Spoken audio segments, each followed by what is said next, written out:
నమస్కారం, welcome to I dream. నేను మీ విజిత. ప్రస్తుతం మనతో పాటు ఉన్నారు ఇస్కాన్ టెంపుల్ నుంచి ప్రణవానంద ప్రభుజీ గారు. వారు గోవర్ధనికో విలేజ్లోని ఆశ్రమంలో వారి సేవలను అందిస్తూ కృష్ణుడి లీలల గురించి, కృష్ణ తత్వం గురించి వారి మాటల ద్వారా మనందరికీ తెలియజేస్తూ ఉంటారు.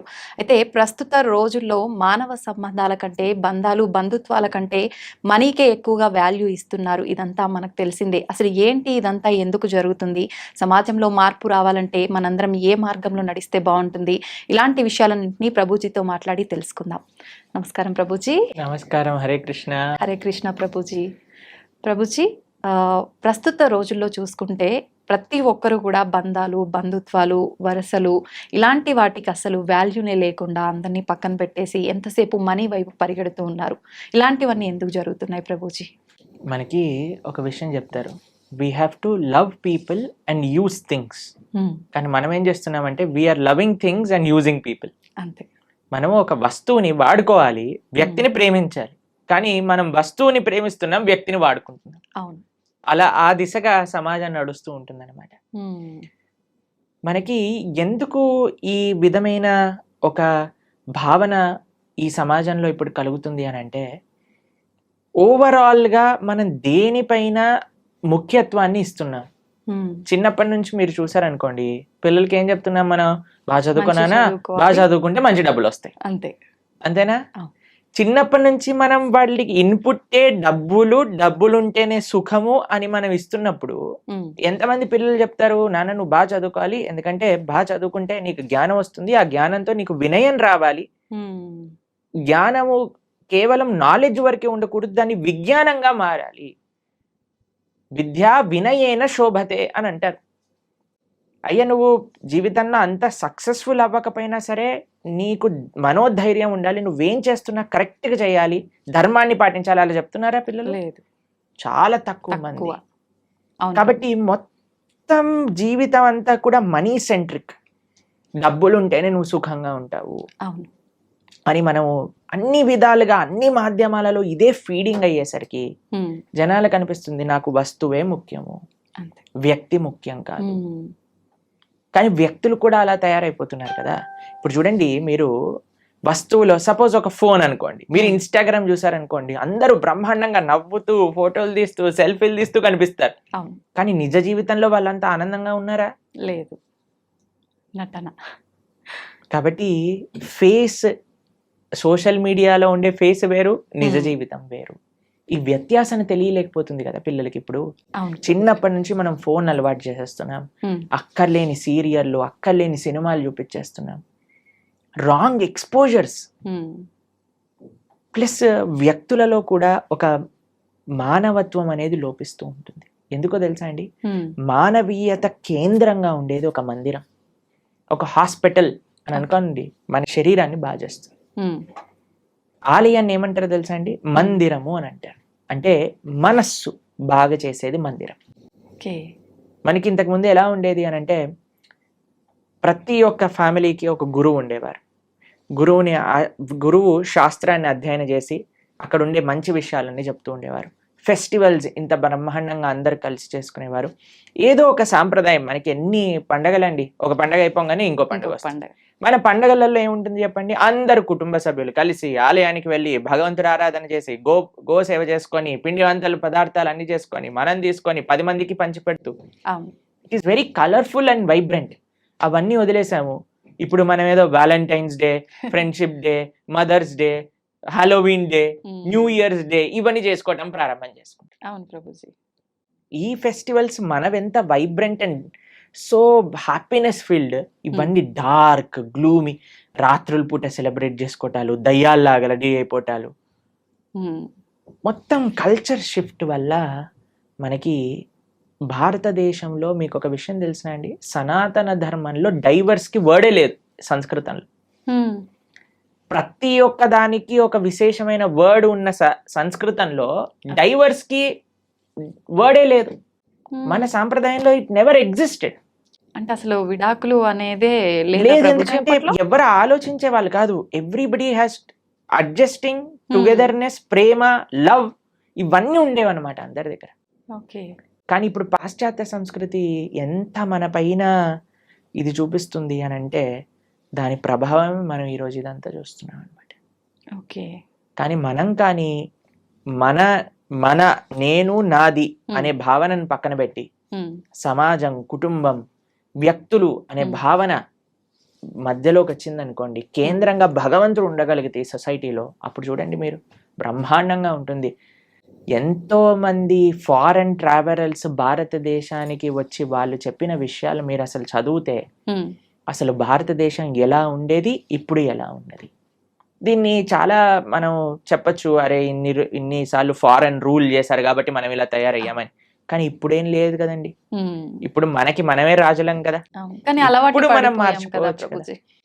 ఇప్పుడు చూడండి, ప్రతి దానికి బ్లేమ్ చేసి మనం ఎస్కేప్ అవ్వచ్చు, కానీ ఎప్పుడైతే మనం రెస్పాన్సిబిలిటీ తీసుకుంటామో అప్పుడే మార్పు అనేది వస్తుంది. నిజమే Prabhuji. So when we understand, మనకి ఎప్పుడైతే తెలుస్తుందో మార్పు అవసరం సమాజంలో అని అన్నప్పుడు మనందరం ప్రయత్నించాలి. ముఖ్యంగా చిన్న పిల్లల్ని పెంచే విధానంలో నుంచి కానీ, వాళ్ళకి మంచి సంస్కారములు ఇవ్వడానికి కానీ, తల్లిదండ్రులు వాళ్ళని వాళ్ళు పరిశీలన చేసుకొని మారటానికి కానీ, this is the right time. ఆలోచన చేసి బెటర్ లేట్ దాన్ నెవర్ అని అంటారు. కాబట్టి ఇప్పటికైనా తెలుసుకొని మనం మారగలిగితే ఒక సమాజం అనేది ఆనందంగా, ఆరోగ్యంగా ఉంటుంది. ఓకే. అయితే ప్రభుజీ, చాలా వరకు చూస్తున్నాము, మనీ వైపు పరిగెత్తడమే కాదు, చెడు వ్యసనాలకు అలవాటు పడిపోయి చాలా మంది విచ్చలవిడితనంతో క్రూరంగా బిహేవ్ చేస్తున్నారు. ఇలాంటివన్నీ జరగటానికి రీజన్ ఏమై ఉంటుందండి ప్రభుజీ? డబ్బులు ఉంటే కదండి ఇవన్నీ వచ్చేది. డబ్బులు లేకపోతే ఏం చేస్తాడు? డబ్బులు, విచ్చలవిడితనం, ఈ రెండు కలిసినప్పుడు చాలా ప్రమాదకరమైనదండి. ఇప్పుడు మీకు ఒక చిన్న విషయం చెప్తా. ఇంట్లో చిన్న పిల్లవాడు అనుకో, వాడి చేతిలో కత్తి ఇస్తారా మీరు? లేదు. ఎందుకు ఇవ్వరు? వాడికి తెలియదు కదా ప్రభుజీ, దాంతో అంటే ఎలా పడితే అలా ఆడుకునే వస్తువులాగా ట్రీట్ చేస్తాడు, ఏదో ఒక ప్రమాదం జరుగుతుంది. అంతే కదండి, డబ్బులు కూడా అలాంటిదే. ఓకే. విలువ తెలియక, డబ్బులు, విచ్చలవిడితనము కానీ మనం ఏర్పాటు చేసామనుకోండి, ఇంకా వాడి భవిష్యత్తు నాశనం అయిందనే చెప్పుకోవచ్చు. కాబట్టి మేము ఇంజనీరింగ్ చదివేటప్పుడు కూడా మేము చూసాం, ఎవరైతే పేరెంట్స్ కొద్దిగా స్ట్రిక్ట్గా, కంట్రోల్డ్గా, డిసిప్లిన్డ్గా వాళ్ళ పిల్లలతో విచ్చలవిడితనంగా ఉండకుండా వాళ్ళని కంట్రోల్లో పెట్టారనుకోండి, వాళ్ళు అప్పటికి వాళ్ళకి కష్టం అనిపించినా, ఎందుకు మా అమ్మ నాన్న ఇలా చేస్తున్నారు అని అనిపించినా, but they were on a right track. కానీ ఎవరికైతే విచ్చలవిడితనం ఇచ్చేసారో, ఎవరికైతే డబ్బులు అడగంగానే ఇచ్చేయటం ప్రారంభం చేశారో, ఏం లెక్క ఏమంటామంటే there is no accountability.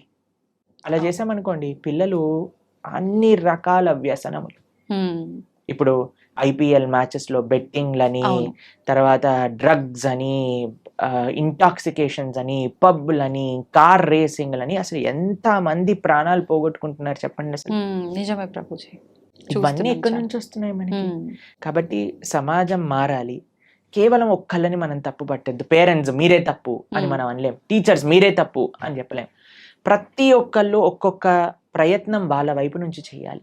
Media మీ వైపు నుంచి ప్రయత్నం చేయాలి, సాధువులుగా మేము మా ప్రయత్నం చేయాలి, తల్లిదండ్రులుగా వాళ్ళ ప్రయత్నం చేయాలి, టీచర్స్గా వాళ్ళ ప్రయత్నం చేయాలి, గవర్నమెంట్గా వాళ్ళ ప్రయత్నం చేయాలి. అప్పుడే ఈ సమాజం మెరుగుపడుతుంది.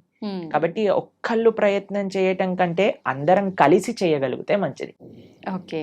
కాబట్టి మీరు ఇలాంటి ప్రోగ్రామ్ చేస్తూ, ఇలాంటి ప్రశ్నలు అడుగుతూ జనాలలో ఒక మంచి భావనను నింపడానికి ప్రయత్నం చేస్తున్నారు కదా. కాబట్టి మీ మీడియా వైపు నుంచి మీరు మీ బాధ్యత కరెక్ట్గా చేస్తున్నారు. అలా అందరూ కూడా వాళ్ళ వాళ్ళ బాధ్యతను సక్రమంగా నిర్వర్తిస్తే this world will be the beautiful place to live. లేకపోతే మనం మళ్ళీ ఎక్కడ న్యూస్ పేపర్ చూసినా ఇక్కడ ఇలా అయిపోయింది, టీవీ ఆన్ చేస్తే వాడు అలా చేసుకున్నాడు, వీళ్ళు ఇలా అయిపోయింది అని ఎంత సాడ్ న్యూస్ అండి. హ్యాపీ న్యూస్లు ఎంత ఉంటాయి చెప్పండి న్యూస్ పేపర్. ఎందుకు అలా సమాజం తయారవుతుంది అని అంటే ఒక్కొక్కళ్ళు వాళ్ళు నిర్వర్తించిన బాధ్యతలను కరెక్ట్గా చేయట్లేదు. ఎవ్రీబడి, ప్రతి ఒక్కళ్ళు కూడా నేను, నాది, నా సుఖము అని ఆలోచిస్తున్నారు. కాబట్టి దాన్ని పక్కన పెట్టి క్రమశిక్షణ, ధర్మం అనేది ఎప్పుడైతే ముందుకు వస్తుందో అప్పుడు సమాజం మొత్తం కూడా కరెక్ట్ అవుతుంది. ఓకే. అయితే ప్రభుజీ, మీరు ఇందాక అన్నారు, అంటే పేరెంట్స్ చిన్నప్పటి నుంచే పిల్లలతో స్ట్రిక్ట్గా ఉండుంటే అప్పటికి ఇబ్బంది అనిపించినా తర్వాత ఒక కరెక్ట్ వేలో వెళ్తారు అని చెప్పి.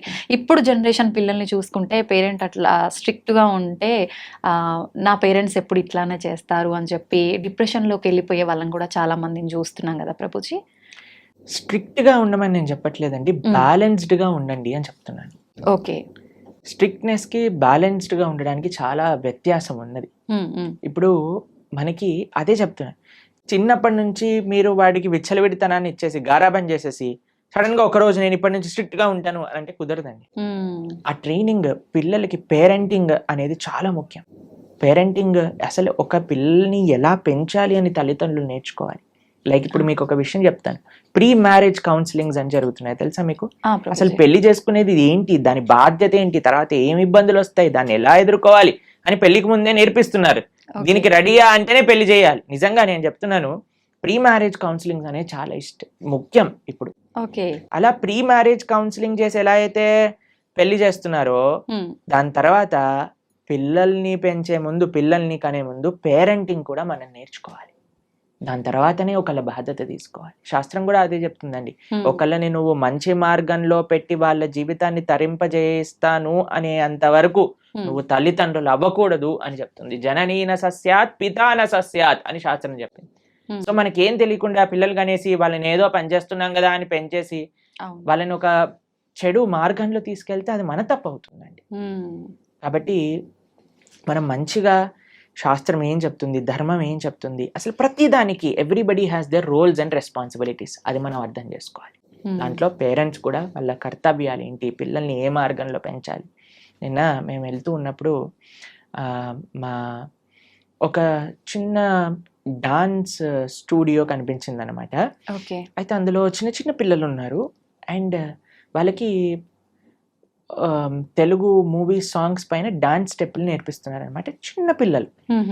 అది చూస్తే నాకు ఎంత బాధేసిందంటే, ఎంత వల్గర్ డాన్స్ స్టెప్స్ చిన్న పిల్లలకి.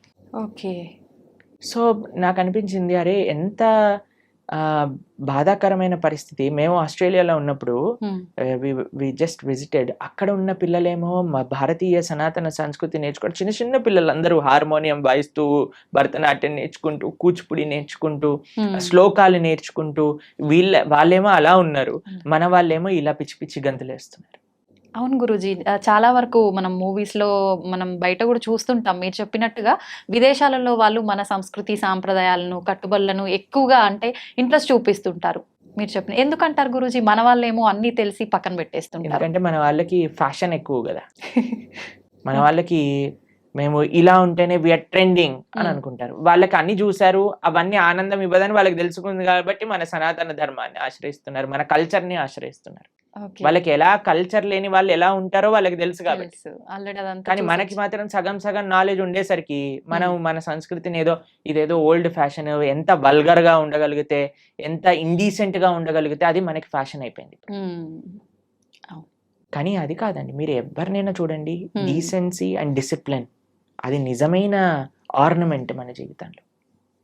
కాబట్టి ఆ డిసిప్లిన్ కావాలి, ఆ బ్యాలెన్స్ కావాలి, ఆ డీసెన్సీ కావాలి, ఆ రూటెడ్ ఇన్ ధర్మం కావాలి. అప్పుడు మనం అలా ఉండగలిగితేనే మనకి ఒక ధార్మిక చింతన అనేది మన లోపల స్టార్ట్ అవుతుంది. అప్పుడే మనం సుఖంగా ఉండగలుగుతాం జీవితంలో. ఓకే, ఎక్కువగా ఆధ్యాత్మిక మార్గంలో ఉండాలా ప్రభుజీ? మనం మంచి మార్గంలో వెళ్ళాలి అని అంటే ఆధ్యాత్మిక మార్గమే మంచి మార్గం, ఇంకో మంచి మార్గం లేదు. ఆధ్యాత్మికంగా ఉండగలిగితేనే మనం సుఖంగా సంతోషంగా ఉండగలుగుతాం. ఇది దేనికి there is no other way out. ఎందుకంటే స్పిరిచువాలిటీ మన మానవుడికి జీవనమే ఆధ్యాత్మికత. జీవేర స్వరూపహై కృష్ణేర నిత్యదాస్, మన యొక్క స్వరూపమే భగవంతుడి యొక్క దాసత్వం. అటువంటి సేవ, అటువంటి ఆధ్యాత్మిక కనెక్షన్స్ మనకి లేదనుకోండి, మనం ఎప్పటికీ ఆనందంగా ఉండలేము. ఎంత ప్రపంచం మారిపోయి, ఇప్పుడు మీకు చెప్తాను, మీకు ఒక ఎగ్జాంపుల్. ఆస్ట్రేలియాలో మొత్తం ఎడ్యుకేషన్ ఫ్రీ, మెడికల్ కూడా ఫ్రీ. ఎవరు ఏ రకమైన ట్రీట్మెంట్స్ అయినా, ఆపరేషన్స్ అయినా, మెడిసిన్స్ అయినా అన్ని ఫ్రీ, పెద్దవి చిన్నవి ఏవైనా పర్వాలేదు.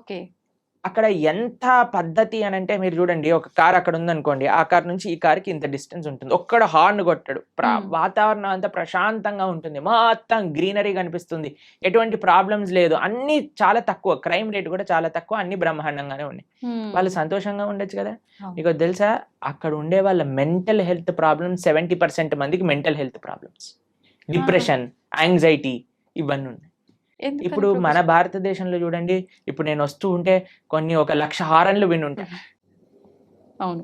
ఒక కార్ ఆపాడంటే కార్ పైన ఎక్కటమే సరిపోదు, వాడు అంతే వెనక్కి వచ్చేస్తాడు మనకి. అంతే. ఇంత కయోటిక్ గా ఉన్నా, ఇంత ట్రాఫిక్ ఉన్నా, ఇన్ని కష్టాలున్నా మన వాళ్ళు మాత్రం హాయిగా ఉంటారు. ఏం జరిగినా అది జరుగుతుంది. ట్రాఫిక్ ఉందనుకోండి, వాడు ఏదో పాటలు వింటూ ఉంటాడు, ఎవరైనా వెనకాల హార్న్ కొట్టిన వాడే వేస్ట్ వేలో అనుకొని వీడేదో ముందుకెళ్ళిపోతూ ఉంటాడు. అంతే. అవునా కాదా అవును చెప్పండి? ప్రభుజీ. కాబట్టి ఏంటి మీకు మరి మరి సమాజంలో అంత పద్ధతి, అంత డబ్బులు, అంత బాగున్నాయి దేశం, మరి అక్కడ అందరూ ఆనందంగా ఉండొచ్చు కదా, ఎందుకు వాళ్ళకి మెంటల్ హెల్త్ ప్రాబ్లమ్స్ అని అంటే కేవలం ఫెసిలిటీస్ మనకి ఆనందాన్ని ఇవ్వలేదు. ఓకే. కేవలం అన్నీ బాగుంటే, అన్ని విద్య, వైద్య, ఆ అన్ని రంగాలు కూడా బ్రహ్మాండంగా ఉంటే మనకి సుఖ సంతోషాలు వస్తాయి అనేది పెద్ద అబద్ధం. మనం అదే భ్రమలో ఉన్నాం. అదే భ్రమలో ఉన్నాం మనం. దానికోసమే మనం బ్రతుకుతున్నాం. క్వాలిటీ ఆఫ్ లివింగ్ పెంచుకుంటే ఏమవుతుందో అలా కాదండి. ఫస్ట్ క్వాలిటీ ఆఫ్ హార్ట్ పెంచుకోవాలి, క్వాలిటీ ఆఫ్ మైండ్ పెంచుకోవాలి. ఓకే. అది నేర్పించేదే ఆధ్యాత్మికత. ఆధ్యాత్మికత అంటే ఏంటండి? ది క్రక్స్ ఆఫ్ ఆధ్యాత్మికత. ఒకడు బాధలో ఉన్నాడంటే వాడి బాధని నీ బాధగా స్వీకరించు. ఒకడు ఆనందంలో ఉన్నాడు, ఎదుగుతున్నాడు అంటే వాడి ఆనందంలో నీ ఆనందాన్ని చూసుకో. కానీ ఇప్పుడు సమాజంలో ఎవడైనా ఎదుగుతున్నాడు అనుకోండి, కిందికి లాగేయాలి. ఎవరైనా బాధపడుతున్నాడు అనుకోండి, మంచి అయింది వీడికి. ఈ భావనలు ఎందుకు వచ్చేస్తున్నాయి? ఎందుకు అని అంటే మనము మనందరి యొక్క తండ్రి అయిన భగవంతుని మర్చిపోయాం. ఇప్పుడు చూడండి, అన్నతమ్ముళ్ళు ప్రేమతో ఉన్నారనుకోండి, ఆ ఇల్లు ఎంత బాగుంటుంది. ఎందుకు అని అంటే వాడికి తెలుసు, నువ్వు నా చెల్లివి, నువ్వు నా అన్నవి, నువ్వు నా తమ్ముడివి. ఎందుకు అని అంటే వాడు వాళ్ళ అమ్మా నాన్న దగ్గర నుంచి విన్నారు, అయ్యా నీ తమ్ముడురా, నీ అన్నయ్యరా, చెల్లిరా. అమ్మా నాన్నల పైన గౌరవం ఉందనుకోండి, అది తోబుట్టువుల పైన గౌరవం పట్ల మారుతూ ఉంటుంది. మనం ఏం చేస్తున్నాము అని అంటే all Indians are my brothers and sisters అనండి. All Indians are my brothers and sisters అన్నారు. బ్రదర్స్ అండ్ సిస్టర్స్ ఎప్పుడు అవుతారండి? ఒక తల్లికి పుట్టినప్పుడే కదా, ఒక తండ్రికి పుట్టినప్పుడే కదా. ఆ భగవంతుని మనం మర్చిపోతున్నాం. కానీ భగవంతుడి సెంటర్లోకి వచ్చారనుకోండి, all Indians are my brothers and sisters కాదు, అన్ని లివింగ్ ఎంటిటీస్ కూడా మన బ్రదర్స్ అండ్ సిస్టర్స్ అయిపోతారు. ఎవరిని మనం బాధ పెట్టాం, ఎవరిని మనం హానిపరచాలి అనుకోము, ఎవరు బాధపడుతున్నా మనం చూడలేకపోతాం, ఎవరికి ఎంత తోచినంత సహాయం మనం చేయగలుగుతాం. ఆ భావన ఆధ్యాత్మిక భావన మనకిస్తుంది. కాబట్టి ఆధ్యాత్మికత, spirituality is most necessary in this world. అది వస్తే ఇంకా ఎటువంటి భౌతికంగా అటు ఇటు ఉన్న వ్యవస్థ మనం కానీ ఆనందంగా ఉండగలుగుతాం, మనం కానీ సుఖంగా ఉండగలుగుతాం, మనం షెల్టర్డ్గా ఉండగలుగుతాం. ఓకే. ఇది లేకుండా బయట ఎన్ని మంచి విషయాలు ఉన్నా సరే మనసు మాత్రం పరి విధాలుగా ఆలోచన పెడుతూనే ఉంటుంది, ఇబ్బంది పెడుతూనే ఉంటుంది. ప్రభుజీ, ఎక్కువగా భగవంతుని నమ్మిన వాళ్ళకి, భగవంతునికి ఎక్కువ చేరువలో ఉన్న వాళ్ళకి ఇబ్బందులు వస్తాయని అంటుంటారు కదా ప్రభుజీ, మామూలుగా వింటూ ఉంటాము.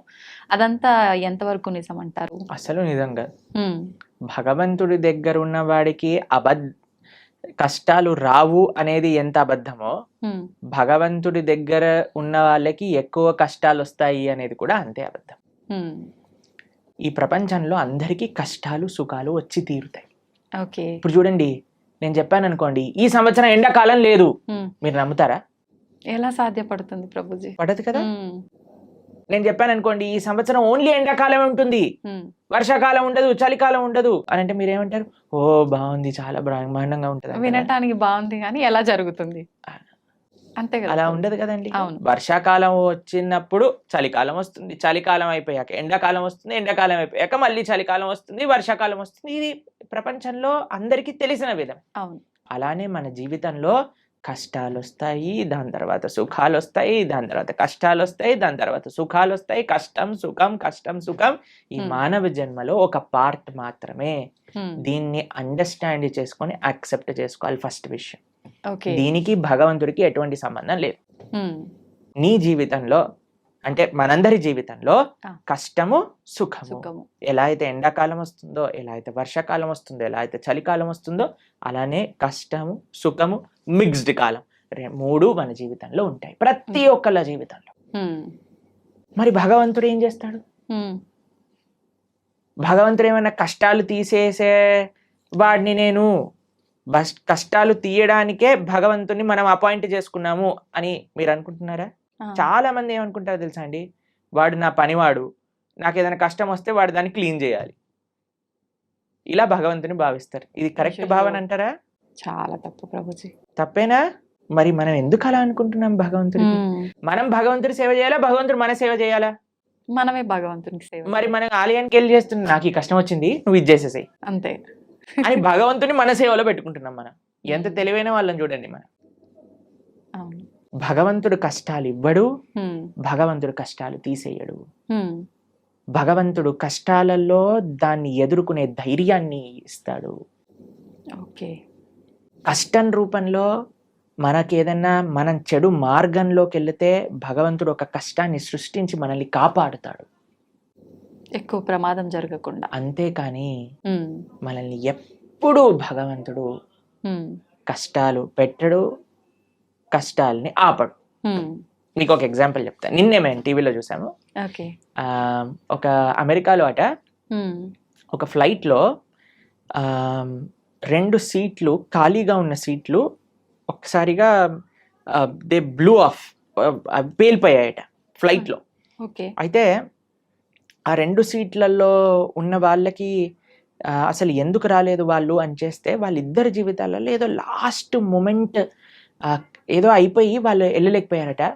అరే మేము ఫ్లైట్ మిస్ అయిపోయాం, ఆ డబ్బులు పోయాయి, అవి ఇవి అని ఫుల్ బాధపడ్డారట.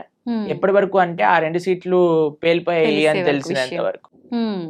ఇప్పుడు దాన్ని వెస్టర్న్ టర్మినాలజీస్ లో బర్న్ట్ టోస్ట్ ఫినామినా అని అంటున్నారు అనమాట. అది మీకు టెక్నికల్ టర్మ్స్. అది ఏంటంటే ఏది జరిగినా సరే మన మంచి కోసం జరుగుతుంది అని టైం కానీ మనకి చెప్పదు. ఇప్పుడు మనకి ఈ రోజు ఈ కష్టం వచ్చింది అని అనుకున్నా, ఇప్పుడు సపోజ్ మనకి కాలు ఇరిగింది అని మనం అనుకున్నా, ఒక యాత్రకి వెళ్ళలేదు, తర్వాత తెలిసింది ఆ యాత్ర బస్సే బోల్తా పడిపోయింది. ఇప్పుడు ఏం కాలు ఇరగటం బెటరా, బస్ నుంచి కింద పడిపోవటం బెటరా? కాలు ఇరగటమే బెటర్, అంతే కదండి. కాబట్టి మనకి ఈ రోజు దేవుడా నాకెందుకు అలా చేసావు, నాకెందుకు ఈ అన్యాయం చేసావు అని అంటే వెయిట్ చేయి స్వామి, నీకే తెలుస్తుంది దేవుడు నీకు అన్యాయం చేయలేదని. మనకు ఆ ఓపిక లేదంతే. ఓపిక లేదు, అర్థం చేసుకోగలిగే ఆలోచన లేదు. మనకేంటి వెంటనే అయిపోవాలి, ఇది నాకు ఇలా 2 minutes లో మ్యాగీ రెడీ అయిపోయింది, 2 minutes లో నాకు కష్టం ఎందుకు పోవట్లేదు అని మనం తయారైపోయినాం. దీనికి తగ్గట్టు చెప్పేవాళ్ళు కూడా మీరు ఇది చేసేయండి, ఈ కష్టం అలా పోతుంది, ఈ మంత్రం చెప్పండి అలా పోతుంది. అది దట్ ఈస్ నాట్ ప్రాక్టికల్ అండి. దుఃఖాలయం అశాశ్వతం. ఈ ప్రపంచంలో దుఃఖాలు వస్తాయి, దాన్ని ఎదుర్కొనే ధైర్యం కోసం భగవంతుని ఆశ్రయించు. రాముడుగా వచ్చాడు భగవంతుడు, రాముడికి కష్టాలు రాలేదా అండి? మీరు ఒకసారి రాముడి దగ్గరికి వెళ్ళి, రామా నాకు అసలు ఏ కష్టాలు రావద్దు జీవితంలో అంటే పాపం రాముడు ఏమనుకుంటాడండి, నేనే అన్ని కష్టాలు పడ్డాను, నువ్వు నాకే కష్టాలు వద్దు అని అడుగుతున్నావా నా దగ్గరకు వచ్చి అని కూడా చెప్పండి. జనాలు ఏం చేస్తున్నారంటే అండి, ఇప్పుడు ఇక్కడ కష్టం తీరకపోతే దేవుని మార్చేస్తున్నారు. దేవుని మార్చడం కాదు, మొత్తం ఏకంగా ధర్మాన్ని మార్చేస్తున్నారు. దేవుళ్ళని తిట్టడము, మళ్ళీ ఎందుకు నిన్ను పూజించాలి అది ఇది మామూలుగా తిట్టరు ప్రభుజీ. అంటే చేసేదేమో నువ్వు, అనేదేమో భగవంతుని. ఎంత విచిత్రం చెప్పండి. నీ కర్మలకి నువ్వే బాధ్యుడివి. నువ్వేదైతే తప్పు చేసావో అది నీ జీవితంలో కష్టంగా వచ్చి తీరుతుంది. దాన్ని ఎదుర్కో, దాన్ని అనుభవించు, అప్పుడే ఆ కర్మ పోతుంది. కాబట్టి ఇప్పుడు ఒక చిన్న పిల్లవాడు చదువుకోలేదండి, ఎగ్జామ్ లో ఫెయిల్ అయ్యాడు. ఇప్పుడు ఓయ్ నాకు టీచర్ తక్కువ మార్కులు ఇచ్చింది అందుకే నేను ఫెయిల్ అయ్యా అని అంటే మనం ఏం చేస్తామండి, ఒరే నువ్వు ఇప్పుడు ఏం చేయలేవురా, మళ్ళీ చదువుకొని ఇంప్రూవ్మెంట్ రాయాల్సిందే, ఆ ఏరియర్ క్లియర్ చేయాల్సిందే, అది నీ బాధ్యత, చదువుకోవాల్సిందే. కాబట్టి వాడే కష్టపడాలి, వాడే చదవాలి, వాడే ఎగ్జామ్ రాయాలి, వాడే పాస్ అవ్వాలి. అలానే మనకి ఎవ్వరు మోటివేషన్ ఇవ్వగలుగుతామంటే ఈసారి బాగా చదువుకో, ఇంకొద్దిగా వాటికి ఒక ట్యూషన్ పెట్టించగలం తల్లిదండ్రులుగా, నీ పక్కనే ఉండి ధైర్యం చెప్పగలం, అంతే కదా. భగవంతుడు చేసే పని. నువ్వు నీ కష్టాన్ని నువ్వు దాటుతూ ఉండు, నేను నీ వెంట ఉంటా. ఆ ధైర్యం భగవద్భక్తి మనకిస్తుంది. కాబట్టి ధర్మాన్ని మార్చేసే వాళ్ళు ఒక్కసారి ఆలోచన చేయండి. తల్లిదండ్రుల్ని మార్చుకోం మనం. వేరే వాళ్ళ తల్లిదండ్రులు ఏదో కొత్త బ్యాగ్ కొనిచ్చారు, స్పైడర్ మ్యాన్ బ్యాగ్ కొనిచ్చారు, మా అమ్మ నాన్న స్పైడర్ మ్యాన్ నేను వాళ్ళ ఇంటికి వెళ్ళిపోతామా? ఎంత సిల్లీయో, ఎంత worst thing to do in life. అలానే మన ధర్మాన్ని వదిలేసి వేరే ధర్మాలకి ఏదో కష్టాలు పోతాయి, మాకు కష్టాలు తీర్చేవాడు దేవుడే కాదు. మీకు ఒక విషయం తెలుసా అండి? అవునా ప్రభుజీ? ఎవరైనా చెప్పారనుకోండి ఇది చాలా పవర్ఫుల్, మొత్తం కష్టాలని పోతాయి, అక్కడికి అస్సలు వెళ్ళకూడదు. ఎందుకని ప్రభుజీ? ఎందుకు అని అంటే ఇప్పుడు కష్టాలు పోయాయి అనుకోండి, మన కర్మ ఎప్పుడో ఒకసారి మన కర్మ అనుభవించాల్సిందే కదా. ఈ రోజు కాకపోతే రేపు తప్పదు. కాబట్టి నీ కష్టం ఈ రోజు మాయమైపోయింది అని అనుకోండి, ఈ రోజు మాయమైపోతుంది, రేపు వస్తుంది, దాన్ని నువ్వు తప్పించుకోలేవు. ఓకే. అంటే మనం చేసుకునే కొన్ని పుణ్య కార్యాల వల్ల మన పాపాలు తొలగిపోయే అవకాశం ఉంటుంది అని అంటారు కదా ప్రభుజీ. ఇంకొక దాంట్లో విషయం భాగంగా చెప్తాను. పుణ్యము, మంచి పనులు పుణ్యాన్ని ఇస్తాయి, చెడు పనులు పాపాన్ని ఇస్తాయి. ఓకేనా? పుణ్యం సపరేట్ గా అనుభవించాలి, పాపం సపరేట్ గా అనుభవించాలి. పుణ్యం ఎక్కువ చేసేస్తే పాపాన్ని అది తొలగించదు. అర్థమైందా మీకు? Okay okay. ఇప్పుడు పుణ్యం ఏదైతే ఉందో దాన్ని మీకు స్వర్గానికి తీసుకెళ్తుంది అని అనుకోండి, పాపం ఏదైతే ఉందో దాన్ని మీకు నరకానికి తీసుకెళ్తూ ఉంది అనుకోండి. మీరు ఎక్కువ పుణ్యం చేసేస్తే ఈ పుణ్యం వెళ్ళి పాపాన్ని ఇది చేసేదన్నమాట. పుణ్యం పుణ్యం ఖాతానే, పాపం పాపం ఖాతానే. ఈ రెండూ పోవాలి, ఈ రెండుతో మాకు పని లేదు అని అన్నప్పుడు మనం భగవంతుడికి శరణాగతి చేయాలి, భగవంతుడి యొక్క భక్తి చేయాలి. అప్పుడు మనకి పుణ్యంతో సంబంధం ఉండదు, పాపంతో సంబంధం ఉండదు. భగవంతుడిని ఆశ్రయించడం, భగవంతుడిని చేరుకోవటం, ఇది భక్తి మార్గము అని అంటే. కాబట్టి ఫస్ట్ పాపాచరణ మానుకోవటం మనుష్యత్వం, మనుష్యత్వంలో పుణ్యాచరణ, మంచి మనిషిగా మారటం, మంచి మనిషిగా మారిన తర్వాత ధర్మాన్ని తెలుసుకొని భక్తిని ఆశ్రయించి భక్తుడుగా మారటం. ఇట్లా 3 స్టేజెస్ ఉన్నాయి.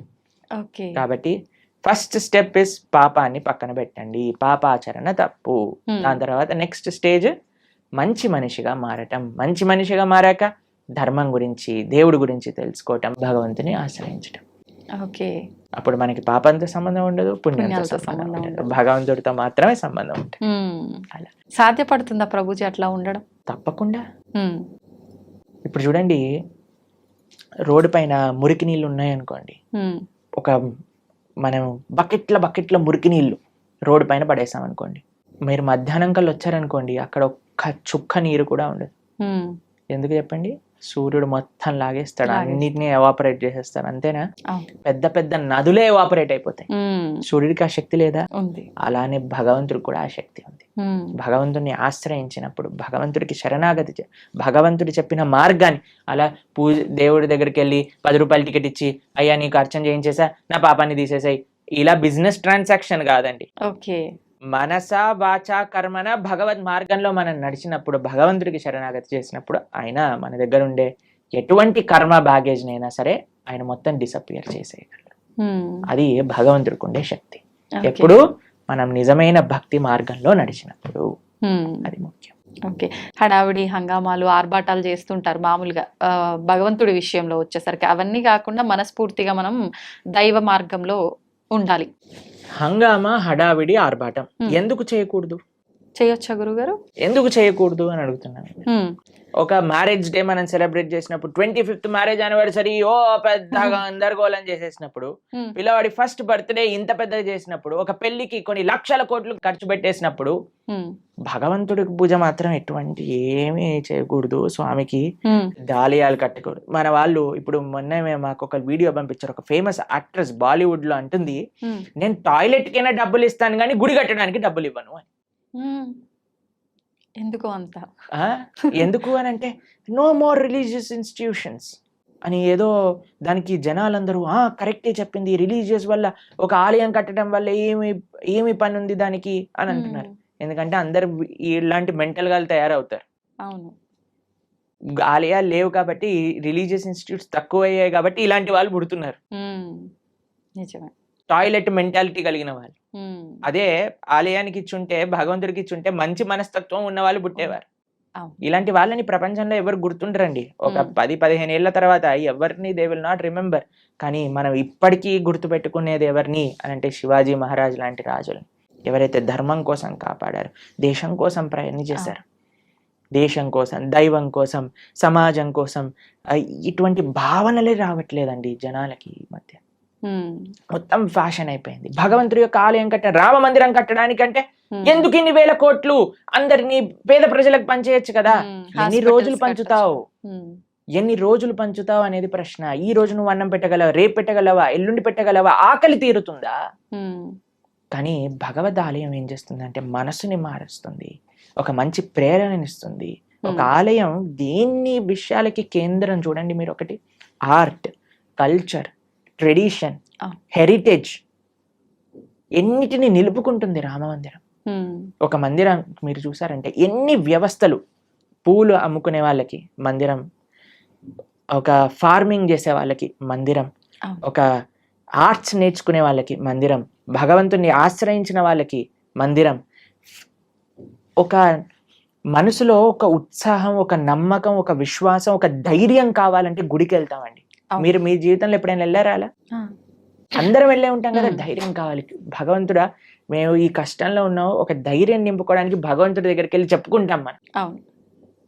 ఎక్కడికి వెళ్తాం ధైర్యం కావాలంటే చెప్పండి. అసలు ఈ ప్రపంచంలో ఎక్కడైనా ఏ ప్రదేశం ఉందా ధైర్యం కోసం వెళ్ళడానికి? మీరు థియేటర్కి వెళ్తే ధైర్యం వస్తుందా? లేదు. పార్క్కి వెళ్తే ధైర్యం వస్తుందా? లేదు. షాపింగ్ మాల్కి వెళ్తే ధైర్యం వస్తుందా? భగవంతుడి దగ్గరికి వెళ్తే ధైర్యం వస్తుంది. ఆ నమ్మకం, ఆ విశ్వాసం, ఆ పట్టుదల. ఏదో ఒకటి ఇన్స్టిట్యూషన్ మన కల్చర్ని, మన ఆర్ట్ని, మన ట్రెడిషన్ని, మన సాంప్రదాయాన్ని నేర్పించే ఇన్స్టిట్యూషనే మందిరం. కాబట్టి మనకి వీ వాంట్ ఎవ్రీథింగ్. ఎప్పుడైనా మీరు హైదరాబాద్ లో ఈ 5 స్టార్ హోటల్ కట్టబోతున్నారు, వాడిని అడిగారండి, ఎందుకు 5 స్టార్ హోటల్ కడుతున్నావు? నీ పక్క నుండి స్లమ్ లో అన్ని డబ్బులు బంచేసాయి, 1 స్టార్ హోటల్ కట్టు సరిపోతుంది అని మనం ప్రశ్నిస్తామండి? లేదు. ఎందుకు? మనకు కావాలి. ఎవరైనా 700 crores 5,000 crores పెట్టి మూవీస్ తీస్తే వాడికెళ్ళి చెప్తామా, ఒరే నువ్వు ఈ మూవీ తీయకరా, మేమందరం ఏం పర్వాలేదు, చూడకపోయినా పర్వాలేదు, నువ్వు 1000 కోట్లు పనిచేసే జనాలకి అని చెప్తారా అండి ఎవరైనా? లేదు. దీంట్లో మనకి ఏం ప్రాబ్లం లేదు. కానీ ఎప్పుడైతే భగవంతుడికి ఏదన్నా సేవ చేస్తున్నారు అనుకోండి, భగవంతుడికి అభిషేకం చేస్తే వెంటనే పాలేంటి అని అంటారు. నేను చూసానండి, సినిమా హీరోల కట్అవుట్లకి పాలాభిషేకాలు చేస్తూ ఉంటారు. రాజకీయ నాయకులకి, కరెక్ట్ రాజకీయ నాయకుల విగ్రహాలకు పాలాభిషేకం. అప్పుడేమైంది మన నీతి? మనకు నచ్చిన పని చేస్తే తప్పులేదు. మీరు చూసారండి, ఇప్పుడు కొత్తగా ఈ ట్రెండ్ లో ఏమంటామంటే ఆ న్యూ ఇయర్ పార్టీలు అవి ఇవి అని చేసుకుంటారు కదా, దాంట్లో షాంపైన్ బాటిల్స్ లోంచి షాంపైన్ అంతా ఇలా పోతూ ఉంటుంది చూసావా? అప్పుడు నీకు డబ్బులు వేస్ట్ కాదే, 5,000 10,000 ఎంత ఉంటాయో మనకు తెలియదు, కానీ ఆ బండిటిని నేల కొరగటంలో నీకేం తప్పులేదు, పిచ్చి గంతులు వేయటంలో నీకు తప్పులేదు, పబ్బులు కట్టడంలో తప్పులేదు, రెస్టారెంట్స్ కట్టడంలో తప్పులేదు, మాల్స్ కట్టడంలో తప్పులేదు, సినిమా థియేటర్లు కట్టడంలో తప్పులేదు, మందిరం మాత్రమే తప్పు. ఎందుకంటే భగవంతుడు మంచివాడు కాబట్టి. పాపం వాడు ఏమన్నది కదండి, నవ్వుతూ అలా నించుంటాడు. భగవంతుని కూడా తప్పట్లే. భగవంతుడిని ప్రేమతో ఉండే వాళ్ళ దగ్గర ఆయన ఉంటారండి, అది వేరే విషయం. ఆయన ఏం ఎక్స్పెక్ట్ చేయట్లేదు మనం ఇంత పెద్ద గుడి కడతాం అంత గట్టు, అది మన కృతజ్ఞత. కాబట్టి జనాలు అందులో ఆర్భాటాలు వద్దు అని కేవలం భక్తిలో అనుకుంటే తప్పు. లేదండి, మాకు మా జీవనమే సరళం, మేమే ఒక మ్యారేజ్ డే వచ్చింది అనుకోండి, ఆలయానికి వెళ్ళి దండం పెట్టుకుంటాం. అలానే భగవంతుడి యొక్క ఉత్సవం వచ్చిన ఆలయానికి వెళ్దాం. లేదండి, మేము మ్యారేజ్ డే మాత్రం ఒక 2-3 లక్షలతో చేస్తాము, కానీ కృష్ణాష్టమికి మాత్రం 100 రూపాయలు ఖర్చు పెడతాం. అది తప్పు. ఇక్కడ చూపించే వ్యక్తిత్వం గురించి మాట్లాడుకోవట్లేదండి. కేవలం నేను చూపించడానికే పూజ చేస్తా అనటం తప్పు.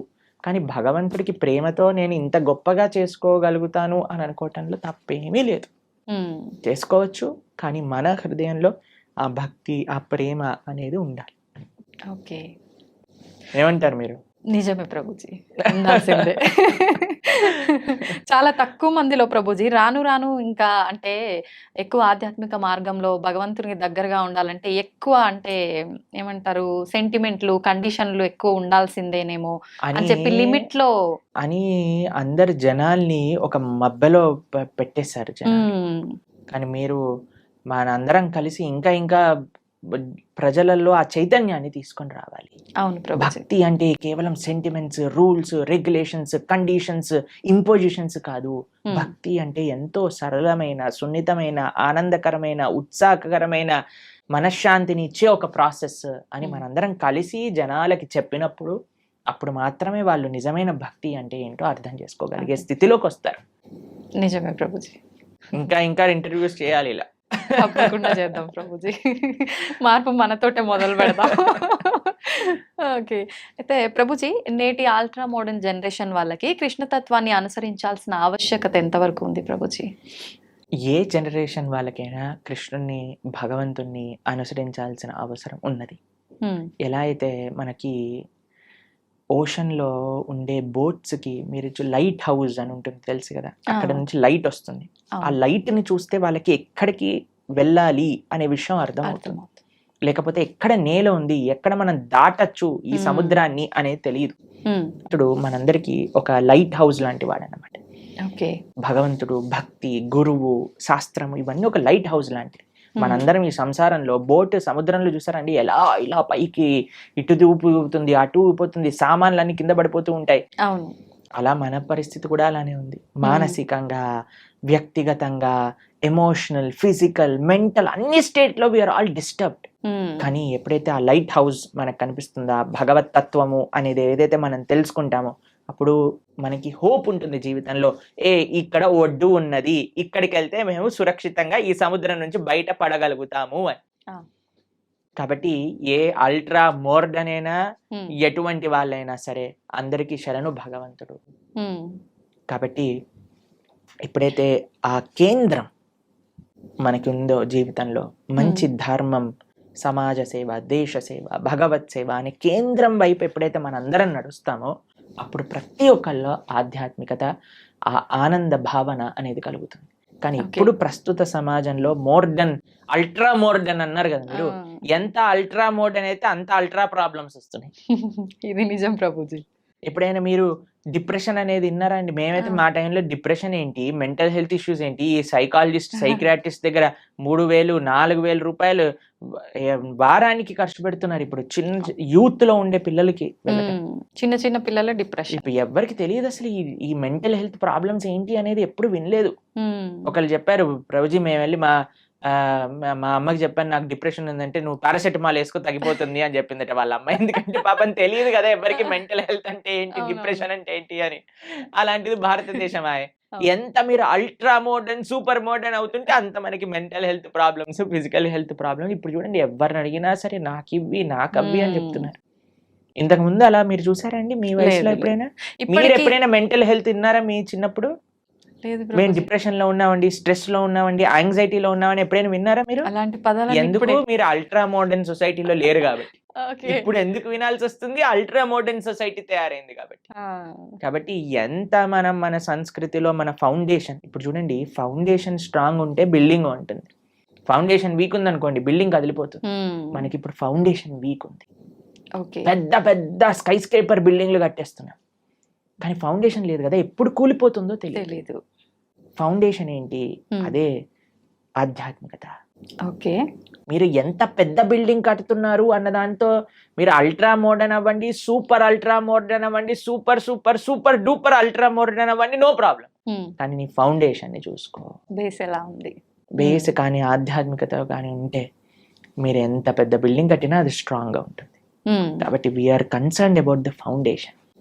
We are not concerned about what you are doing. కానీ ఏ భావనతో చేస్తున్నాము, దేన్ని ఫౌండేషన్ చేసుకొని మన జీవితంలో ఎదుగుతున్నాము అనేది మనకి ముఖ్యం. ఓకే. ఇప్పుడు అంటే మాట్లాడుకోవడం వరకు బాగానే ఉంటుంది ప్రభుజీ, చెప్తాము, వింటారు, వదిలేస్తారు. నిజంగా మనం ఆధ్యాత్మిక మార్గంలోకి తీసుకురాగలమంటారా ఈ ప్రస్తుతం ఉన్న సమాజంని? తప్పకుండా. ఎవరైతే సిన్సియర్ గా ఉంటారో, మా జీవితంలో మేము భగవంతుడికి చేసే ఆ చిన్నపాటి సేవలో ఎంతో మంది జీవితాలు మారటం మేము స్వయంగా చూసాం.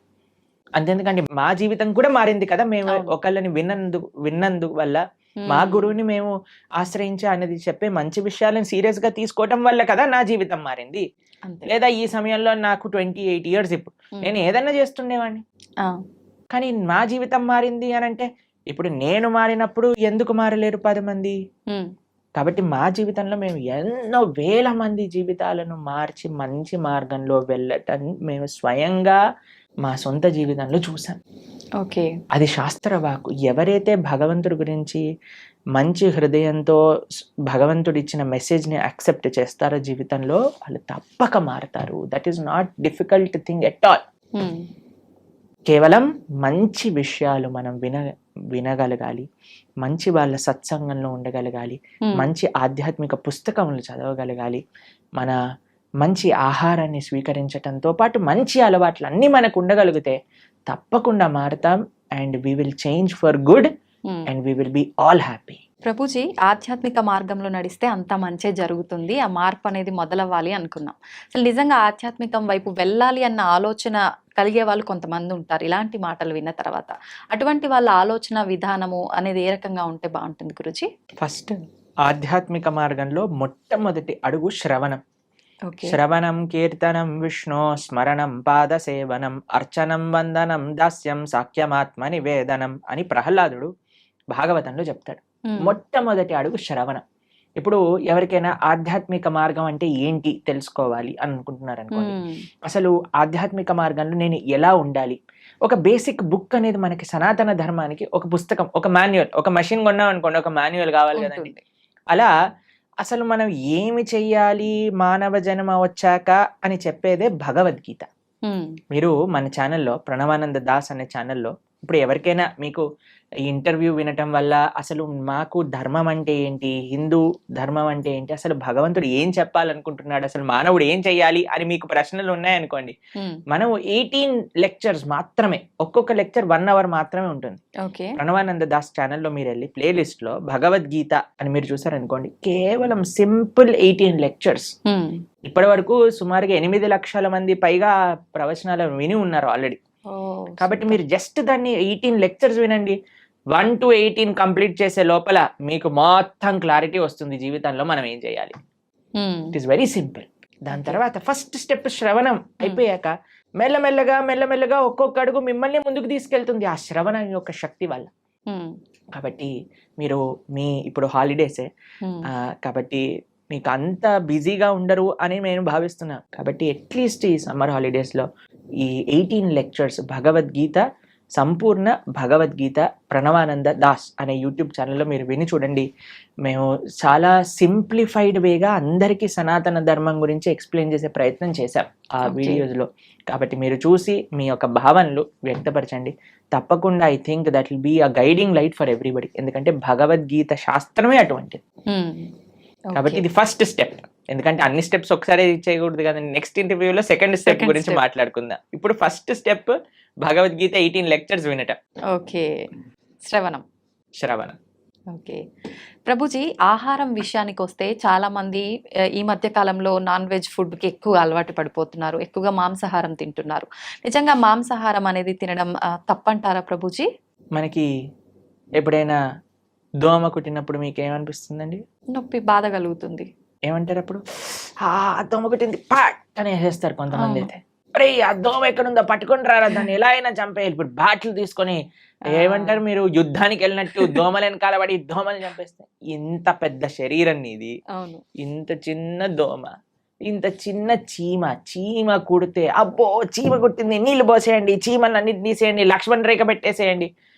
ఇంత పెద్ద శరీరంలో ఏదో ఒక మూలన ఇంత చిన్న నొప్పి వస్తేనే భరించలేని మనము ఒక ప్రాణిని ఒక కత్తి తీసుకొని గొంతు కోసేసి అది విలవిల్లాడుతూ రక్తం కక్కేసి అలాంటి నొప్పి వేరే వాళ్ళకి ఇవ్వడానికి ఎలా సిద్ధం అవుతామండి? ఒకసారి చెప్పండి. ఏమంటారు మీరు? రైట్ అంటారా?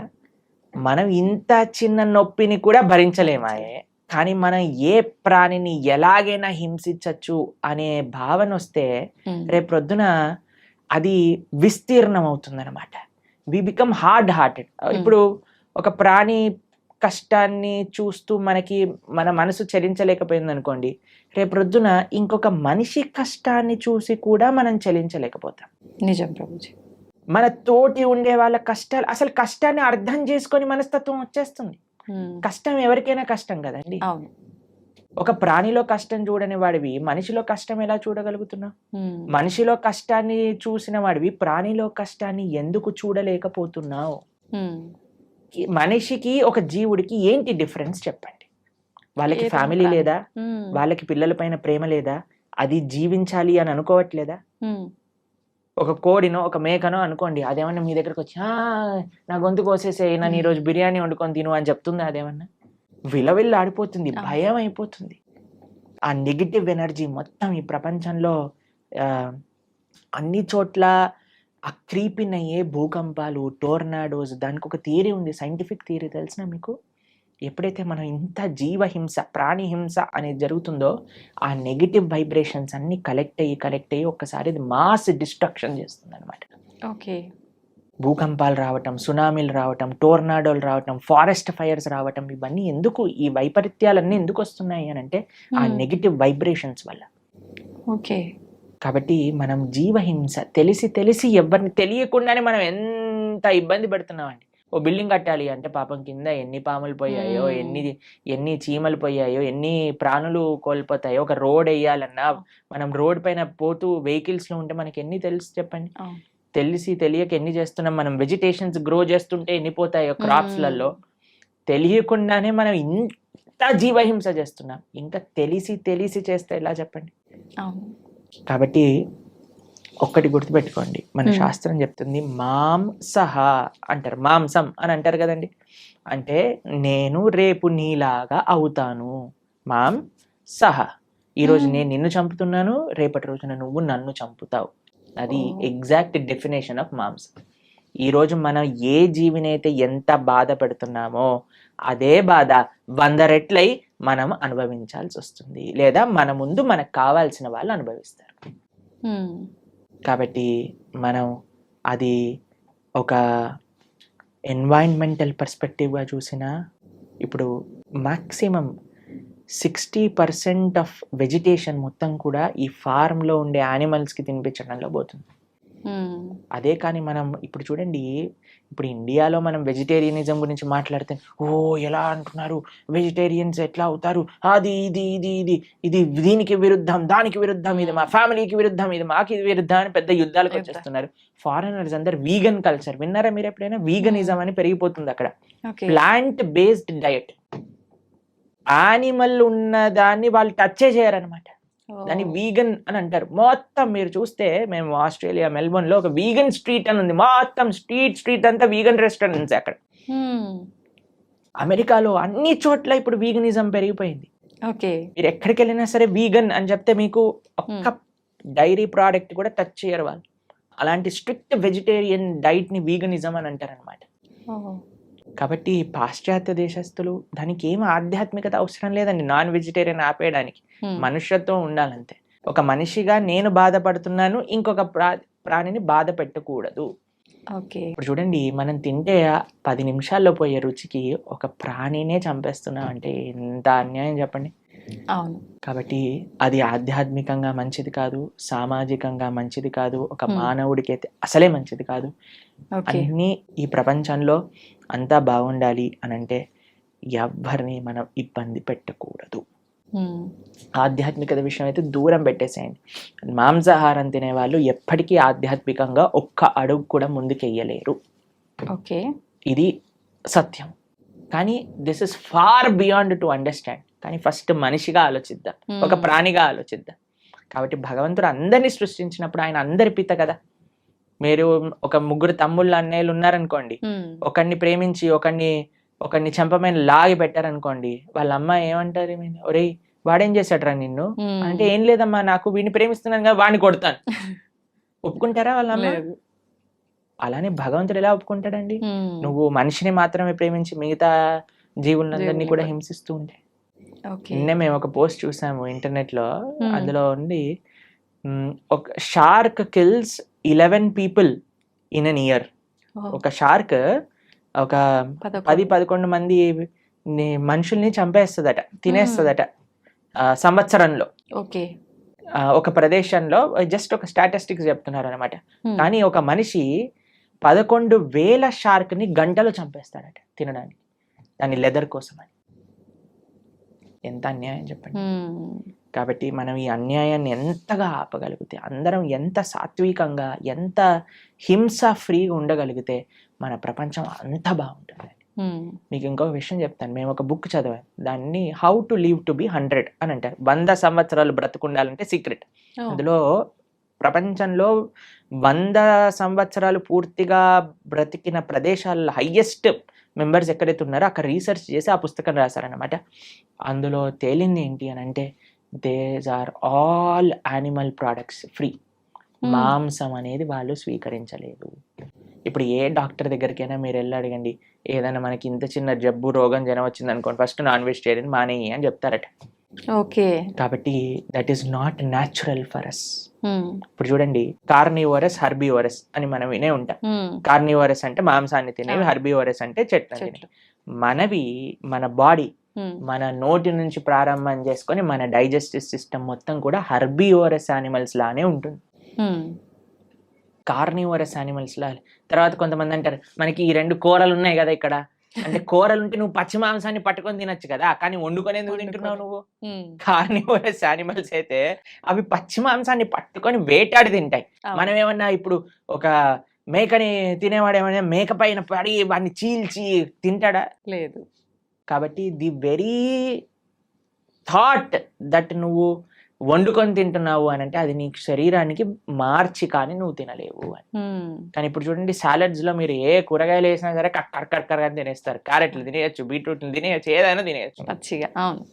కాబట్టి మనకి పచ్చిగా తింటే అరుగుతుంది. ప్లస్ మన digestive system, carnivorous animals digestive system చాలా చిన్నగా ఉంటుంది, ఎందుకంటే అది వచ్చేస్తుంది బయటకు వెళ్ళిపోతుంది. కానీ మనది మాత్రం లాంగ్ ఇంటెస్టైన్, స్మాల్ ఇంటెస్టైన్ అవి డైజెస్ట్ చేసి దాన్ని న్యూట్రియంట్ కాంప్లెక్స్ చేసి అన్ని శరీరానికి ఎనర్జీ అందించి అప్పుడు కానీ బయటకు వస్తుంది. కార్నివరస్ యానిమల్స్ చూసాను అనుకోండి నాలుకతోటి నీళ్లు తాగుతాయి, మనం ఎలా చేస్తామండి మనం నోటితో తాగుతాం. కాబట్టి ఇవన్నీ దేర్ ఆర్ మెనీ రీజన్స్, అటు సైంటిఫికల్గా చూస్తే అటు హ్యూమన్ మేకప్ విధంగా చూస్తే ఎలా చూసినా సరే ఒక మనిషి వెజిటేరియన్ గానే ఉండాలి. Okay. He cannot kill any living being. Okay. అయితే ప్రభుజీ ఇది సృష్టికి విరుద్ధం అయినప్పుడు భగవంతుడు ఎందుకు దీన్ని ఆపలేకపోతున్నాడు మరి? అయితే ఇది తినొచ్చు, ఆ జంతువులు పుట్టిందే మానవులు తినటానికి అని ఎవరైనా మీకు సర్టిఫికెట్ ఇచ్చారా? ఉంటారు కదా. భగవంతుడు ఇచ్చాడా చెప్పండి. భగవంతుడు ఆపట్లేదు అని మీరు అన్నారు కదా, కానీ భగవంతుడు తిను అని ఎక్కడేం చెప్పాడా? లేదు. ఏదైనా ఇప్పుడు ఒక మేక పుట్టాక ఇది వీడు తినడానికి అని దానిపైన స్టాంప్ వేసి ఆయన పంపించాడా మనకి? లేదు కదా. ఎందుకు? ప్లస్ ఈ మనిషి కూడా ఎందుకు సెలెక్టివ్ గా ఉన్నాడు? నేను మేకనే తింటా, కోడిని, కుక్కని ఎందుకు తినావు నువ్వు? నీ పెంచుకునే కుక్కకి ఇంకా బయట ఉండే మేకకి ఏంటి డిఫరెన్స్? కొంతమంది డాగ్ లవర్స్ ఉంటారు, మీరు చూసిన కన్నా మున్నా చున్నా అని ఎప్పుడు ఇలా కుక్కని ఇలా పట్టుకొని అలా పట్టుకొని కుక్కకి ఏమన్నా అయితే వాళ్ళు ఏలవటం అవి. అరే ఆ కుక్కకి ఎంతైతే ప్రాణం ఉందో ఆ మేకకి కూడా అంతే ప్రాణం ఉంది. ఏమన్నా మేకల తక్కువ ప్రాణం ఉందా చెప్పండి? లేదు. మరి ఎందుకు మనం ఆ డిఫరెన్షియేషన్ చేస్తున్నాం? భగవంతుడు నీకు తినాలి అని చెప్పలేదు, కాబట్టి భగవంతుడు నీకు తినద్దు అని కూడా వచ్చి చెప్పడు. శాస్త్రం అన్నీ చెప్పింది. ఓకే. మద్యం పానం శ్రియ సూన యథ అధర్మశ్చ చతుర్విధం భాగవతం చెప్పింది. ఈ విషయాలు 4 విషయాలు తప్పు. వ్యభిచారము, మాంసాహారాన్ని స్వీకరించటం, జూదమాడటం, తర్వాత మాదక ద్రవ్యాలు, సిగరెట్, మందు, గుట్కా, మాణిక్ చంద్ ఇవన్నీ వేసుకుంటారు కదండి, ఇవన్నీ ఈ 4 అధర్మము అని శాస్త్రం క్లియర్ గా చెప్పింది. ఓకే. కాబట్టి ఈ 4ని మనం దూరం పెట్టాలి, అప్పుడే మనం మనిషి అవుతాం. ఓకే. మాంసాహారం తినడమే తప్పు, అసలు పాపం, మహాపాపం. పాపం కాదు, మహాపాపం. మీరు మనం ఇక్కడ ఏవేవైతే చేస్తామో మళ్ళీ అక్కడికి వెళ్ళిపోయాక మనల్ని కూడా అలానే చేస్తారు. దానికి సిద్ధము అని అంటే మన ఇష్టం. ఇంకా చాలా మంది అంటారు చూసుకుందాంలే ఏదైతే అది అని. అలాంటి మూర్ఖులకి మనం ఇంకేం చెప్తామండి? సో ఒక గుర్రాన్ని నీటి వరకు తీసుకెళ్ళటం కానీ నీటిని తాగించలేం కదా. మన ప్రయత్నం మంచి విషయాలు 10 మందికి చెప్పటము, అంతేకాని ఎవరిని మనం గొంతు పట్టుకొని ఇది చేయించలేమన్నమాట. వాళ్ళ జీవితంలో వాళ్ళకి ఆ అనుభవము, ఆ మానసిక మెచ్యూరిటీ, తర్వాత ఆ పరిపక్వత అనేది వాళ్ళకే ఉండాలి. అయితే ప్రభుజీ చాలా మంది ఎక్కువగా భగవంతుని ఆరాధనలో ఆధ్యాత్మిక మార్గంలో ఉంటూ ఉంటారు, యథావిధిగా నాన్ వెజ్ అవన్నీ తీసుకుంటూ ఉంటారు. అలాంటి వాళ్ళు చేసే ఆధ్యాత్మికత నాన్ వెజిటేరియన్ 2 ఒక దాటిలోకి రావు. నాన్ వెజిటేరియన్ ఆధ్యాత్మికం అవ్వలేడు. ఆధ్యాత్మికంగా వెళ్ళే వ్యక్తి నాన్ వెజిటేరియన్ తినలేడు. ఓకే. పూజలు పునస్కారాలు వేరే విషయం అండి. పూజలు పునస్కారాలు చేస్తూ నువ్వు నాన్ వెజిటేరియన్ తింటున్నావు, అది వేరే విషయం. కానీ ఆధ్యాత్మికత అనేసరికి భగవంతుడు ఏంటి, భగవంతుడు ఏం చెప్పాడు అని అర్థం చేసుకోవటం ఆధ్యాత్మికత. భగవంతుడు నన్ను ఎలా జీవించమని చెప్పాడో అర్థం చేసుకొని జీవించటం ఆధ్యాత్మికత. మనం 100 పూజలు చేయి, పునస్కారాలు చేసుకొని ఏదైనా చేసుకోండి, కానీ భగవంతుడు జీవించమన్న జీవన విధానాన్ని మనం ఆచరించకపోతే he will not care for us. ఇప్పుడు చూడండి, మీకు మీ పిల్లలు ఉన్నారు, మీరు చెప్పిన మాట వినటం మీకు ముఖ్యమా? మీరు చెప్పిన విధంగా వాళ్ళు ఉండటం మీకు ముఖ్యమా? లేదా మీరు చెప్పిన విషయాలు ఏమీ పాటించకుండా బయటికి వెళ్ళి మా అమ్మ ఇంత గొప్పది, మా అమ్మ అంత గొప్పది, మీ ఫోటో పెట్టుకొని రూమ్లో రోజు ప్రొద్దున అగరబత్తులు తిప్పేసి ఆరతులు పెట్టేసి మీకు పెద్ద పెద్ద మాలలు వేయటం ముఖ్యమా? మీరు చెప్పండి, ఏది మీకు సంతోషాన్ని ఇస్తుంది? చెప్పిన మాట ఆచరిస్తే అంతే కదా. చెప్పిన మాట ఆచరించి మీరు పెద్దగా ఏం చేయకపోయినా మీరు ఆనందంగానే ఉంటారు కదా. నాన్న చదువుకో, మంచిగా ఉండు, 10 మందితో మంచి చెయ్యి, నువ్వు ఎప్పుడు బాగుండాలి, అది మీరు చెప్పిన విధానాన్ని వాళ్ళు ఫాలో అవుతాయి కదా. అదే ఆధ్యాత్మికత అంటే. భగవంతుడు ఏం చెప్పాలనుకుంటున్నారో తెలుసుకొని దాన్ని ఫాలో అవ్వటం ఆధ్యాత్మికత. భగవంతుడు ఫోటోలు పెట్టి ఓ ఓ అని తిప్పేటాల ఆధ్యాత్మికత కాదు. ఎప్పుడు వరకు మనం ఆయన మార్గాన్ని ఫాలో అవ్వకపోయినంత వరకు. ఒక్కసారి మనం ఆయన చెప్పే విధానాన్ని ఫాలో అవుతూ మిమ్మల్ని ప్రేమతో, ఇప్పుడు చూడండి మీ పిల్లలు మీరు చెప్పిన విషయాలు అన్నీ మంచిగా విని మీ పుట్టినరోజు రోజు ఒక గ్రీటింగ్ కార్డ్ చేసి మీకు చాలా సేపు కష్టపడి ఒక గ్రీటింగ్ కార్డ్ చేసి ఇచ్చారనుకోండి, మీకు ఎంత సంతోషం ఇస్తుంది. అరే మా పిల్లలు ఎంత బంగారు కొండలరా, నేను చెప్పిందన్ని మాటలు వింటారు, నాకు ఇంత ప్రేమ గ్రీటింగ్ కార్డ్ తీసుకొచ్చారనిపిస్తుందా? అలానే భగవంతుడికి కూడా మనం ఎప్పుడైతే ఆయన మాటలు విని ఆయన ఆరాధన చేస్తామో అప్పుడు ఆయనకు అంత సంతోషం వస్తుంది. మీ మాటలు ఎప్పుడు వినకుండా, మిమ్మల్ని ఎప్పుడు పట్టించుకోకుండా బర్త్డేకి మాత్రం పెద్ద గిఫ్ట్ తీసుకొచ్చా, ఏంది ఈ గిఫ్ట్, అరే కనీసం ఎవడు అడిగాడు నిన్ను అని అంటారు, అంతే కదా. అలానే భగవంతుడు మన పూజలు కూడా అలానే అనిపిస్తాయి. ఇది ఖచ్చితంగా అందరూ తెలుసుకోవాల్సిన విషయం, అంతే కదా. ప్రభుజీ, పిల్లల టాపిక్ వచ్చింది కాబట్టి నేటి బాలలే రేపటి పౌరులు అంటారు. అయితే అటువంటి పిల్లల్ని మనం పెంచే విధానము కరెక్ట్గా ఉండకపోవడం వల్ల అంటే ప్రభావం పడుతుందా, లేదంటే విద్యా వ్యవస్థ ప్రభావం ఏమైనా ఉంటుందా ప్రభుజీ? అన్ని ప్రభావం.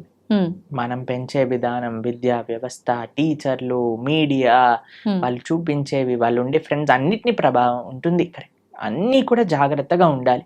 ఇప్పుడు అన్నిటినీ మార్చేయలేం కదండి. మన వంతు మన మార్పు మనతోటి ప్రారంభం అవ్వాలి. కాబట్టి ఇప్పుడు చూడండి, అందరి పిల్లలకి హాలిడేస్ టైం. ఇప్పుడు మీ హాలిడేస్ లో మీ పిల్లలకి ఏం నేర్పిస్తున్నారు? ఎన్నో మంచి ఆధ్యాత్మిక కేంద్రములలో సేవా మాధ్యమంగా సమ్మర్ క్యాంప్స్ జరుగుతున్నాయి. మన ఇస్కాన్ హైదరాబాద్ లో సమ్మర్ క్యాంప్స్ చేస్తున్నారు, మేము ఆదిలాబాద్ లో రేపు సమ్మర్ క్యాంప్ చేస్తున్నాం. పిల్లలకి కనీసం సెలవులు వచ్చినప్పుడైనా మంచిగా సేవ చేసుకునే ఒక అవకాశాన్ని ఇవ్వండి. గోశాలకి తీసుకెళ్ళండి, శ్లోకాలు నేర్పించండి, మ్యూజిక్, మన క్లాసికల్ మ్యూజిక్ నేర్పించండి, క్లాసికల్ డాన్స్ నేర్పించండి. మన కల్చర్కి ఎంత దగ్గరగా మనకి సమయం ఉన్నప్పుడు, ఇప్పుడు స్కూల్ ఉన్నప్పుడల్లా అంటే కష్టం, కానీ అట్లీస్ట్ ఫెస్టివల్స్ టైంలలో మనకి ఇలా సమ్మర్ హాలిడేస్ వచ్చినప్పుడు, వింటర్ వెకేషన్స్ వచ్చినప్పుడు మనం ఏదైనా మంచి ఆధ్యాత్మిక ప్రదేశానికి తీసుకెళ్ళటం, అక్కడ ఉండే మంచి వ్యక్తులతో కల్పించటం, మాట్లాడించటం, వాళ్ళకి కల్చర్ని ఇంట్రడ్యూస్ చేయటం, ఇలా కానీ మన శక్తియుతంగా మనం ప్రయత్నించి, ఇప్పుడు చూడండి we can do our best. దాని తర్వాత ఇంకా వాడికి జీవితంలో ఏం చేసుకుంటారో అనేది వాళ్ళ ఇష్టం. కానీ మనము ఇవ్వకపోతే మన తప్పు అవుతుంది. కాబట్టి వాట్ వీఆర్ సేయింగ్ ఇస్, అందరు పేరెంట్స్ కూడా మీ వైపు నుంచి మీరు ప్రయత్నం చేయండి. ఇప్పుడు సమ్మర్ హాలిడేస్ వచ్చాయి, మంచి ఆధ్యాత్మికంగా అలానే విశేషాలు అన్నీ కూడా నేర్పించేటట్టుగా మంచి విశేషాలు నేర్పించండి. మ్యూజిక్లో మంచి విశేషాలు, డాన్స్లో మంచి విశేషాలు, శ్లోకాల్లో మంచి విషయం, అన్నిట్లో మంచి ఉంది, ఆ మంచిని నేర్పించండి అని చెప్తున్నా, అంతే. ఓకే. కాబట్టి సమయం ఉన్నప్పుడు పిల్లల్ని ఎంగేజ్ చేయాలండి. పిల్లలకి ఫ్రీ టైం ఇస్తే వాళ్ళు పాడైపోతారు. కాబట్టి మీకు సమయం ఉన్నప్పుడు మీరు కానీ హాలిడేస్లో వాళ్ళని ఎంగేజ్ చేయలేదనుకోండి, ఫోన్కి అడిక్ట్ అయిపోతారు, టీవీకి అడిక్ట్ అయిపోతారు, తర్వాత టెలివిజన్కి అడిక్ట్ అయిపోతారు. ఇవన్నీ మనకు వద్దు అన్నప్పుడు వాళ్ళని మార్నింగ్ టిల్ నైట్ స్కిల్స్లో ఎంగేజ్ చేయండి. స్విమ్మింగ్ నేర్పించండి, ఇన్స్ట్రుమెంట్స్ నేర్పించండి, ఎక్సర్సైజ్కి తీసుకెళ్ళండి. బయట ఎంత వీలైతే అంత మనం ఉంచడానికి ప్రయత్నం చేయాలి. మీరు బయట ఉండాలి. మీరు ఫోన్ పట్టుకొని కూర్చున్నారు అనుకోండి, వాడు ఫోన్ పట్టుకొని కూర్చుంటాడు. కాబట్టి let us all use this time nicely. ఈ సమయం మనకి ఏదైతే ఉందో దాన్ని బాగా యూజ్ చేసుకొని పిల్లల్ని ఒక మంచి ట్రాక్లో పెట్టేటట్టుగా మనం ముందుకు తీసుకెళ్ళాలి. మీ అందరికీ మంచి వేసవి సెలవులలో మంచి ఆధ్యాత్మిక మార్గం వైపు మీరు నడుస్తూ మీ పిల్లల్ని నడిపిస్తారు అని భావిస్తూ, హరే కృష్ణ. Thank you Prabhuji. నిజంగా మీరు చెప్పినవన్నీ వింటుంటే నిజంగా ఇదంతా నిజమే కదా, ఎందుకు ఎక్కడ మిస్ అవుతున్నాం అందరం ఇవన్నీ పాటించడంలో అనిపిస్తోంది ప్రభుజీ. ప్రతి ఒక్కరికి కూడా అలా అనిపించాలనే కోరుకుందాం, మార్పు మొదలవ్వాలనే కోరుకుందాం ప్రభుజీ. చాలా మంచి విషయాలు తెలియజేశారు. Thank you Prabhuji. హరే కృష్ణ. హరే కృష్ణ ప్రభుజీ. హరే కృష్ణ. తవ్వుతూనే శివలింగం, సరే దాన్ని అట్లా కప్పేసేయండి, చూపించదండి. Krishna is there. మూర్తి పూజ కాదు, సాక్షాత్ బ్రజేంద్ర నందన భగవాన్ ఉన్నారు మూర్తిలో. ఏమీ ఆశించకుండా ఆరాధించే వాళ్ళు కూడా ఉన్నారా ప్రభుజీ? నిజమైన భక్తి అంటే మనకు తెలియదు కాబట్టి